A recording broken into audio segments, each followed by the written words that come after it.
Halo guys, welcome to Untaklo Podcast bersama aku Arum. Hari ini aku nggak sendiri. Hari ini kita akan ngobrol-ngobrol santai seputar pelayanan publik bersama Bapak Dr. M. Rianto. Halo Pak. Apa kabar? Apa kabar Pak? Apa kabar guys? Ketemu lagi nih ya. Iya. Biasa sendiri, hari ini bersama Arum ya Pak. Kita nyantai aja ya. Iya. Gimana kabarnya Pak? Baik, sehat. Arum sehat juga? Sehat, Oke. Alhamdulillah Pak, sehat. Jadi hari ini kita ngobrol-ngobrol santai seputar pelayanan publik ya Pak. Oke, ngobrolin soal pelayanan publik. Menurut Bapak, apa sih pelayanan publik itu Pak? Ya, sekarang kan lagi tren ya. Iya. Menjadi sebuah kebutuhan ya bagi masyarakat tentang bagaimana peningkatan kualitas pelayanan pada masyarakat dalam kategori pelayanan publik ya. Dan itu biasa dilakukan oleh badan usaha milik negara, terus pemerintah, badan usaha milik daerah, dan itu merupakan suatu kewajiban dan itu harus ditingkatkan secara maksimal ya dalam bentuk pelayanan publik.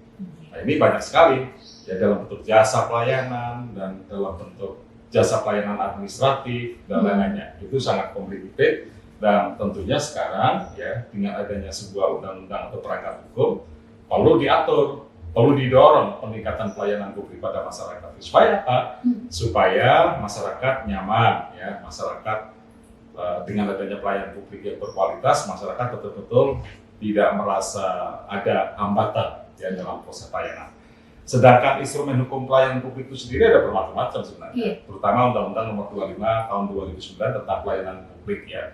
Terus ada kaitannya dengan Undang-Undang Peraturan Pemerintah Nomor 2 Tahun 2018 ya tentang standar pelayanan minimal itu diatur, dan ini adalah sebuah spektrum hukum yang kaitannya dengan Undang-Undang Nomor 30 Tahun 2014 yaitu administrasi pemerintah. Terjadi interrelasi antara pelayanan publik dengan hukum administrasi negara.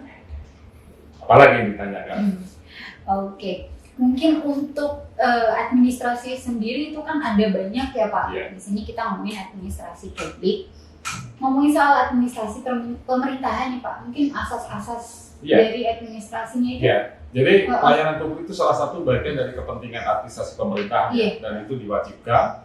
Pertama, mendasarkan pada asas legalitas, yaitu mengedepankan dasar hukum, menunjukkan tindakan-tindakan pelayanan publik yang berwenang dan tindakan pemerintah. Terus tidak boleh melanggar hak-hak dasar masyarakat.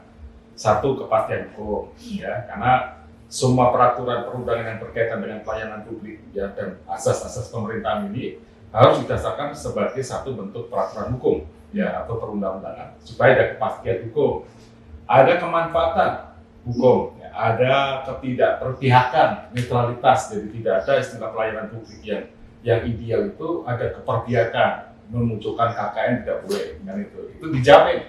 Yang selanjutnya adalah soal kecermatan ya kan, supaya masyarakat betul-betul valid kalau menerima bagian dari kepentingan pelayanan publik. Contohnya sekarang lagi banyak dilakukan dan menggunakan sebuah aplikasi. Kalau kita lihat Peduli Lindungi, dimanapun kita peduli, kita langsung terdetek di seluruh Indonesia, ya kan? Bagaimana kita sudah vaksin atau belum, itu sudah terdetek dan itulah menjadi bagian dari kenyamanan kita berpergian ya pada waktu kita mau naik pesawat terbang, transportasi lain kan gitu ya. Dan itu sudah terjadi. Bahkan sekarang dengan pelayanan publik melalui aplikasi Peduli Lindungi, contohnya di bidang kesehatan, itu kalau masuk di mall aja dengan batasan PPKM sudah bisa terdetek hanya memfoto barcode-nya bisa check in langsung masuk kan. Artinya kita sudah nyaman bahwa kita sudah dijamin kita sudah vaksin kan gitu, dan itu sudah dapat secara langsung didetek oleh mereka. Itu bagian dari kepastian, bagian dari kemanfaatan ya, bagian dari kecermatan. Terus tidak menyalahgunakan kewenangan. Jadi tidak ada saat masuk aja kamu belum vaksin nggak apa-apa, nggak boleh kan itu. Karena sudah pakai sistem aplikasi yang secara familiar dilakukan oleh masyarakat kan itu. Ada keterbukaan ya kan, akhirnya kan terbuka nih. Oh iya saya baru saja check in di mall ini kan, dengan kita foto barcode di Peduli Lindungi, itu bagian dari pelayanan publik yang ideal sebenarnya dengan dibantu oleh tool alat digital yang disebut aplikasi Peduli Lindungi. Lanjutnya ini untuk kepentingan umum dan pelayanan yang baik. Ya, itu salah satu wujud pelayanan, salah satu contoh kan itu, salah satu contoh satu aplikasi. di sistem perizinan pemerintah ya single subject official ya itu sudah terjadi. Sekarang izin-izin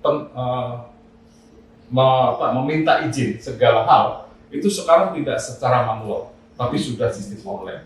Itu bagian dari pelayanan publik yang distandarkan ya untuk apa yang tadi disampaikan yang dipertanyakan berkaitan dengan tindakan administrasi pemerintah. Itu salah satunya. Tadi Bapak sudah sebutkan bahwa salah satu dari hak-hak dasar masyarakat itu adalah pelayanan yang baik. Iya, salah satu dasar syarat. Ya. Ruang lingkup dari pelayanan publik itu sendiri mungkin Pak?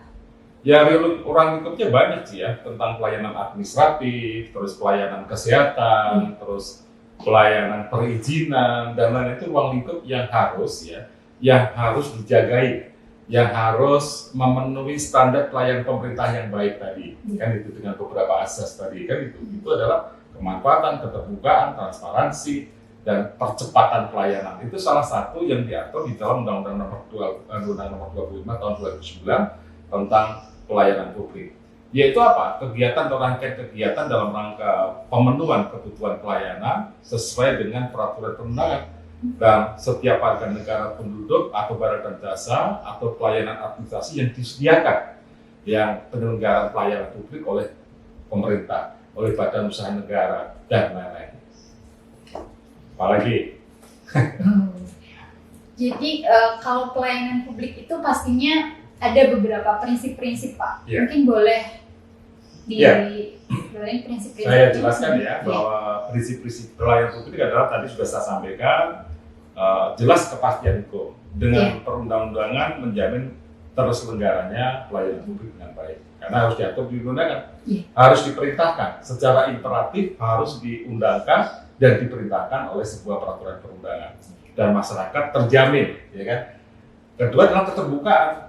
Prinsip-prinsip pelayanan publik ada keterbukaan, nggak boleh tertutup, nggak boleh kong kali kong pelayanan itu, nggak boleh KKN pelayanan itu, ya harus terbuka. Nah, untuk memenuhi rasa keadilan masyarakat, ya kan. Ini sekarang sudah ada kemajuan di negara kita ini yang kita cintai.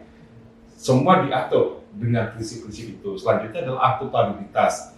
Dapat dipertanggungjawabkan semuanya itu tidak mudah. Jadi kalau ada kesalahan dalam pelayanan publik, terus pemberi pelayanan tidak merasa bertanggung jawab, masyarakat terlantarkan, terkatung-katung, dan merasa kok saya nggak dilayani dengan baik, kok saya tidak ada validasi data-data pelayanan publik ini kan terjadi, sering terjadi. Ini dihindari.